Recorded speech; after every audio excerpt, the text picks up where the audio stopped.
call the beginning. You understand? You can always connect chapter number 6 with chapter number 1 and tell, others, whether teacher or classmates, how chapter 6 is connected to chapter 1 and the role of introduction, for example, and how does this fit. Instead, when people don't memorize, they fall into this kind of illusion of competence. You feel that you understand chapter 1. So moving on from chapter 1 to chapter 2, oh, I understand it. To chapter 3. Comes the test, you cannot solve. But when I was reading, I was understanding. But you didn't memorize. Memorizing lets the mind and the brain work through the information itself and put it into different contexts, like the baby with a cup, for example. Yes. Okay, 2 questions only. Alright, we have like 7 minutes. Okay. The first one is, you told us that the education process right now is about the army. So, but not the army, I mean like armies in general, yes. It's like the army, okay. And I do believe in this. I don't believe that I'm going to raise up my kids in a school. What are the other options? What is the other option? Yeah, what do you do with your kids, for example? Or what's your plan for them? What's my plan? Well, I don't know. It's very difficult. This question is very difficult to answer. I mean, we're not still. I mean, if you're talking about Egypt in particular, we're not a society that is 100%, not 100%, but at least it's not prepared to a good extent to do homeschooling, for example. I read about this a lot. Yeah, homeschooling is very challenging in a society that does not support that. And also if you take in consideration all the social ramifications on the children themselves and how the social makeup of Egypt in particular, and how socializing is important, for example, especially with all these kind of drastic events and things are being difficult, the more the person becomes rigid and resisting to perform in a group, the difficult it is for the person to kind of survive, to be honest. I mean, mankind, they're by nature, I mean, they like societies. We can put them in societies, but it doesn't have to be a school. Like I can let them do a sport, or I can let them go to a reading club. I can let them learn different skills at labs, but they don't have to go to schools. The point is, when I take a look at at these examples, they may sound very nice in the beginning. I'll get my son or my daughter to go to clubs and perform sports and attend events and go to art workshops and to go to computer labs and and enter robotics projects and things like that. But then the logistics of this is very much different. And now I'm turning on the male side of myself. I mean, thinking about who will drive, who will pay for this, how to organize the household. You have to think of these things. It just doesn't pop up like that. Things are it becomes very tedious. Instead of, one bus collecting the children and returning them, or 2, shuttles that the family does from the house to the school and coming back, it becomes totally different. And how many cars would you require for that? See, it's not easy. It's not easy. But it's still, that it's wrong, and you're putting them in an army. Well, again, see, the life is. I'm sorry that I'm leaving you guys on this. Something for that. Okay. I guess it's about to teach them how to be disciplined, like how they would be disciplined if they don't know rules and if they don't follow the rules. Like I guess it's something like that. But see, sometimes what she's talking about, I understand what you're saying. Discipline is very important. But when you stretch discipline into a more, into a way to hinder potentials, becomes the problem. This is what she's trying to, get away from, not the discipline itself. You get my point? I was working as a teacher, and I was working in an international school, I'm working in a language school, and I'm working in a public school. And I know the levels. The mentality of the teacher is like hell, All right. And they don't care about what they are providing to students, even if you're paying a bunch of money, but what they care about is the curriculum, providing it. So now I know the problem. You have the same problem as mine because I used to work as a teacher yes, too. So we know what teachers do to students, kind of. So we're affecting other kids just because they have a problem at their house or so, and they are hitting the whole kid. So. All right, I would have to get to the last question. Yeah, go ahead. Correct me if I'm wrong. I'm referring to your background as a teacher. I guess there are a couple of schools in Egypt adopting the Montessori system and learning, I guess, which is categorizing and linking the children based on their talents. Is this correct? The last part I heard about. The last part I heard was talents. What was after that? She's talking about the Montessori. The Montessori is 2 classes per week, and they are about 2 hours, and they are sitting and playing and doing this. The rest of the week, they were in a class with different types of kids, and the question is, yeah. That kind of schools in Egypt? So I guess I heard there's a couple. There are so many, but it's 2 classes per week. Okay. It's just 2 hours. Not the full. No, the full story. They still have them memorizing. All right, I'll get to the I'll get to the guys. Yes, sir. Go ahead.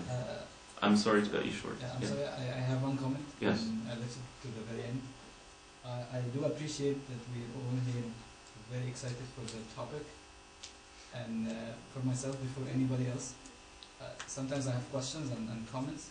I'm trying to hold my horses, so we get to understand what you're saying, not to cut and or interrupt the flow. And some of the questions and conversations that I think already you will be covering if we let you to the end. So I'm asking myself and my fellows to, I want it to be more beneficial for everybody. So, and for you to give your poses that you spoke about. Oh, you're using that card. Yeah. Well, let's before we finish, by the way, and I'll answer your question, but I remembered something, so I don't want to forget it, and I'll come back to your question. Who would agree on changing the time of these lectures, making it? I know all the girls, but that's why I looked at them. Who would agree to make it starting from 6, let's say? 6:30, would that work? So, I mean, you raised your hand with 6, but not 6:30. I mean, how does that work? Yes, 6:30. Who would? I mean, from those who said 6. Okay. All right. You have a problem, huh? Yeah. With I have another lecture between 5 and 7. between 5 and 7. So I just leave my lecture, come to here, I really come late, already every time. It's alright. I mean, is 6:30 fine with you guys? I mean, we're getting as much close as to 7. Yes? Alright. Alright, very well. Regarding to your question, sir, what's your name? My name is Yusuf. Yusuf.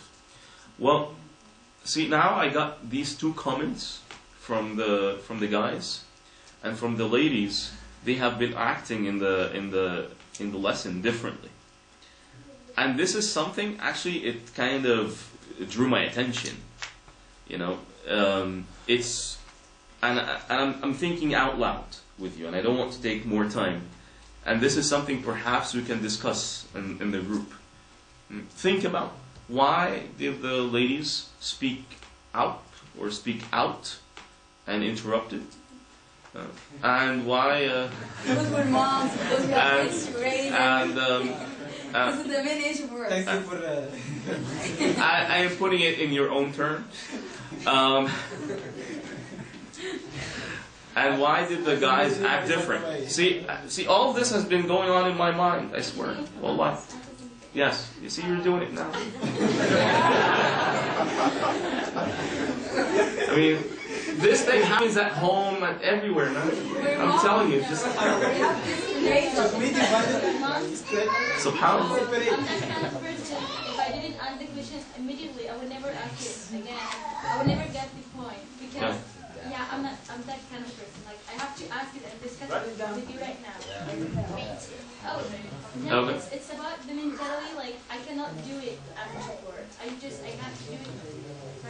Well, what I'm trying to do is, just to wrap up, what I'm trying to do is turn this discussion into something related to learning. I do take in consideration what you're saying, and we'll see how the structure best fit, to fit best, or to best fit and to accommodate all the needs of different people.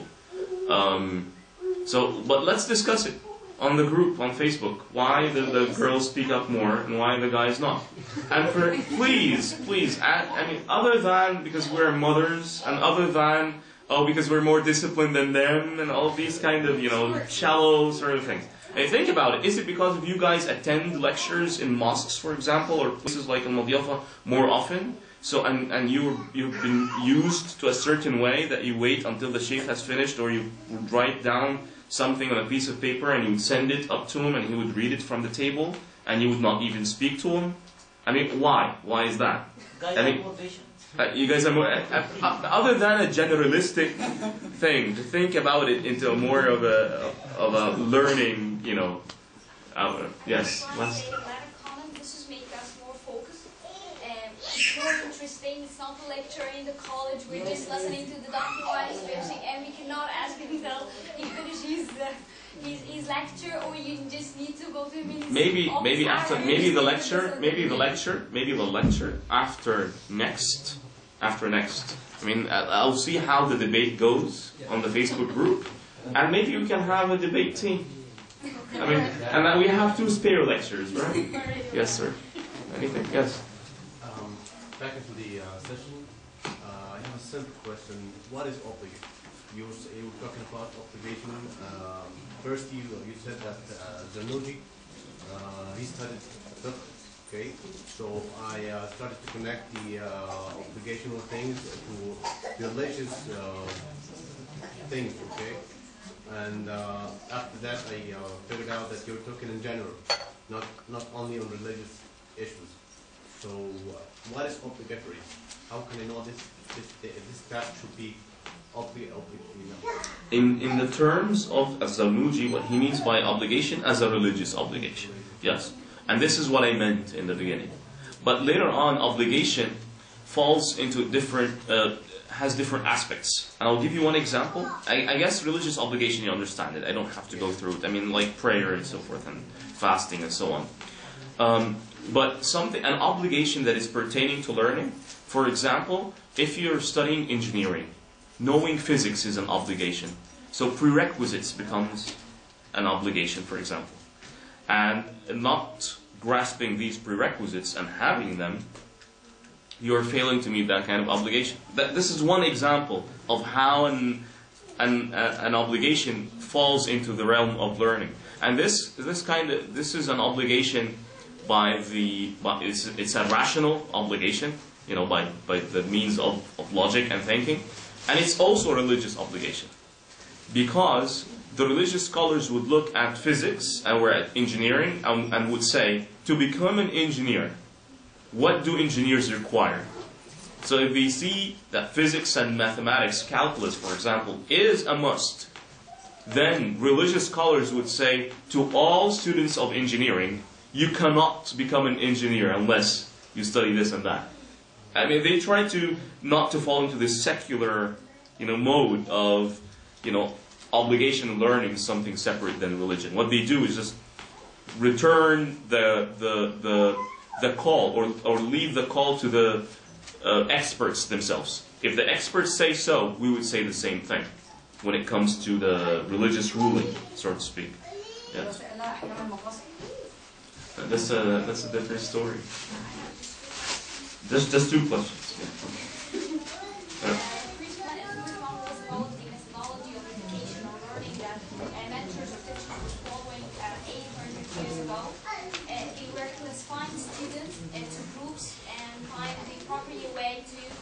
Evaluate them. Why we didn't keep working with that? Is the problem with the huge number because if we are in Egypt or something like that? But if it's like that, why you still keep not going through that also in America? In summary, if you're asking about Egypt, Muhammad Ali, all right, following the footsteps of industrialized Europe. So he's doing the same thing with secular education here in Egypt. And then Al-Azhar University emerges during Al-Malik Fuad, under the supervision of Sheikh Ahmad al-Zawahiri and then Sheikh al-Marabi. So they started, Sheikh Ahmad al-Zawahiri started the very, very first college. Before that, they had these sort of institutions and they would learn at Al-Azhar Mosque or at Al-Masjid al-Ahmadi in Tanta. Or elsewhere. But the point is, back then, education was much more, it was much more communal. You understand? It was not according to urban societies. It was much more communal, and guys, please. Things were much more communal, democratic, grassroots. So I mean, the teachers were empowered with, freedom of what to teach, when to teach, how to teach, and so on. As long as they have been licensed, so to speak. So they were empowered, students and teachers. So the problem is according to the regimes?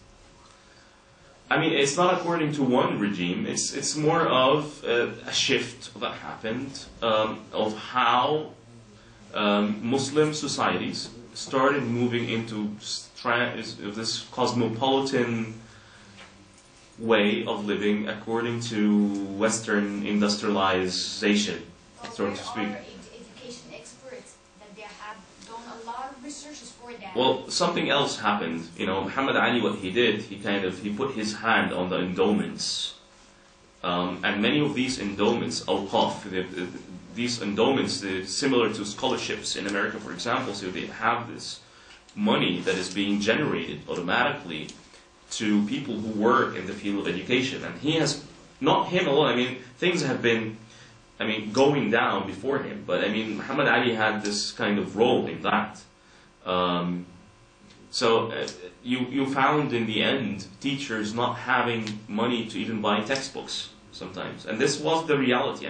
People, when they talk about religious education in Egypt, and when they see that how now, there's a problem with Al-Azhar education and so forth, seeing this as the problem of this generation is absolutely wrong. It's not the problem of the current Sheikh Al-Azhar, and not the one before him, and not the one before him either. You're talking about a whole shift that happened not only to Al-Azhar, but the whole society. The role of Al-Qaf, of endowments in Egypt, has become very minimal. Very, very minimal, if it's even apparent at all. You can see in water fountains, some separate water fountains in the street that people leave it as an endowment, that for anybody who's passing by can drink from it. But money that was being generated for projects and what else? This kind of social responsibility and things that NGOs now, they have problems raising funds. They're starting this from the very beginning. And we are acting as if there was nothing called endowments in Egypt at all, or in the Arab world in general. And this is the problem. We'll talk about this in afterwards, but the dynamics and the financing education, when you find that the financing or the economics of learning is in trouble, you would usually find that the economics of societies in general is in trouble as well. To me, I'm not an economist, and they would not use this as an